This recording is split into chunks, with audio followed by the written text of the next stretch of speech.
तोते और बिल्ली की कहानी। बहुत समय पहले की बात है। एक हरा भरा घना जंगल था जहां अनेक प्रकार के जीव जंतु रहते थे।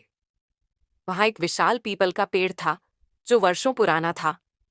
उसी पेड़ की ऊंची डाल पर चीकू नाम का एक तोता अपने माता पिता के साथ रहता था।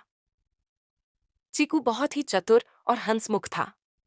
वह पूरे जंगल में मशहूर था क्योंकि उसकी आवाज मीठी थी और वह बड़ी बुद्धिमानी से बातें करता था।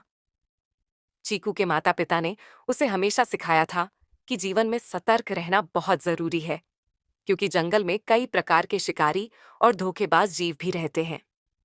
लेकिन चीकू को हर किसी पर भरोसा करने की आदत थी। वह सभी से प्रेम पूर्वक बात करता और उन्हें अपना मित्र बना लेता। उसी जंगल में शीला नाम की एक बिल्ली भी रहती थी। वह बहुत चालाक और धूर्त थी। जंगल के कई पक्षी और छोटे जीव उसके जाल में फंस चुके थे। शीला को खाने की तलाश हमेशा बनी रहती थी और वह आसानी से किसी को भी बेवकूफ बना सकती थी। एक दिन शीला ने देखा कि चीकू पेड़ की शाखा पर बैठा गाने गा रहा है। उसके मीठे स्वर से पूरा जंगल गूंज उठा। शीला ने सोचा, अगर मैं इस तोते को पकड़ लूं तो कई दिनों तक भोजन की चिंता नहीं रहेगी। लेकिन इसे सीधा पकड़ना मुश्किल है क्योंकि यह उड़ सकता है। इसे फुसलाना पड़ेगा। शीला ने अपनी चालाकी का इस्तेमाल किया। वह धीरे धीरे चीकू के पेड़ के पास पहुंची और मीठी आवाज में बोली, अरे वाह, तुम्हारी आवाज कितनी मधुर है। मैं तो बहुत दिनों से ऐसी सुरीली आवाज सुनने के लिए तरस रही थी। तुम सच में बहुत खास हो। क्या तुम मेरे मित्र बनोगे? चीकू को अपनी तारीफ सुनकर बहुत अच्छा लगा। वह मुस्कुराया और बोला, धन्यवाद बिल्ली बहन। मित्रता तो बहुत अच्छी चीज है। मुझे खुशी होगी अगर हम मित्र बन जाएं। शीला को लगा कि उसका जाल सफल हो रहा है। वह रोज पेड़ के नीचे आती और चीकू से मीठी मीठी बातें करती। कुछ ही दिनों में चीकू और शीला में दोस्ती हो गई। जब चीकू के माता पिता ने देखा कि वह एक बिल्ली के साथ मित्रता कर रहा है तो वे बहुत चिंतित हो गए। उन्होंने चीकू को समझाया, बेटा, बिल्ली एक शिकारी जानवर होती है। वह हमारी मित्र नहीं हो सकती। उसकी बातों में मत आना, नहीं तो एक दिन मुसीबत में पड़ जाओगे। लेकिन चीकू अपनी ही दुनिया में मस्त था। उसे लगा कि उसके माता पिता बेवजह डर रहे हैं। उसने उनकी बात को अनसुना कर दिया और शीला से अपनी मित्रता जारी रखी। शीला अब अपने असली मकसद को पूरा करने के लिए सही समय का इंतजार कर रही थी। एक दिन जब चीकू के माता पिता भोजन की तलाश में बाहर गए हुए थे, शीला ने चीकू को बहकाने का निश्चय किया।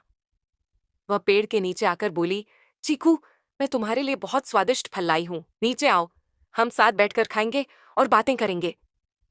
चीकू को थोड़ी हिचकिचाहट हुई, लेकिन फिर उसने सोचा, शीला तो मेरी सच्ची मित्र है। वह मुझे नुकसान क्यों पहुंचाएगी? वह धीरे धीरे नीचे की शाखा पर आया। जैसे ही चीकू थोड़ा नीचे आया, शीला ने झपट्टा मारने की कोशिश की, लेकिन चीकू बहुत फुर्तीला था। वह तुरंत ऊपर उड़ गया और पेड़ की सबसे ऊंची शाखा पर जाकर बैठ गया। उसे अब एहसास हुआ कि उसके माता पिता सही कह रहे थे।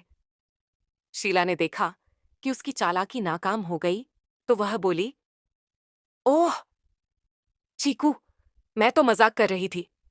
मैं तुम्हें डराना चाहती थी कि तुम सावधान रहना सीखो। लेकिन अब चीकू समझ चुका था कि शीला पर भरोसा करना मूर्खता होगी। उसने गुस्से में कहा, तुम्हारी असलियत अब मेरे सामने आ गई है। अब मैं कभी भी तुम्हारी बातों में नहीं आऊंगा। तुम एक झूठी और धोखेबाज हो। चीकू ने तुरंत अपने माता पिता को पूरी बात बताई। उन्होंने चीकू को समझाया, बेटा, जीवन में सभी पर आंख मूंद कर भरोसा नहीं करना चाहिए। दोस्ती बहुत अनमोल होती है, लेकिन सच्चे और झूठे दोस्तों में फर्क समझना भी जरूरी होता है। उस दिन से चीकू ने सतर्क रहना सीख लिया।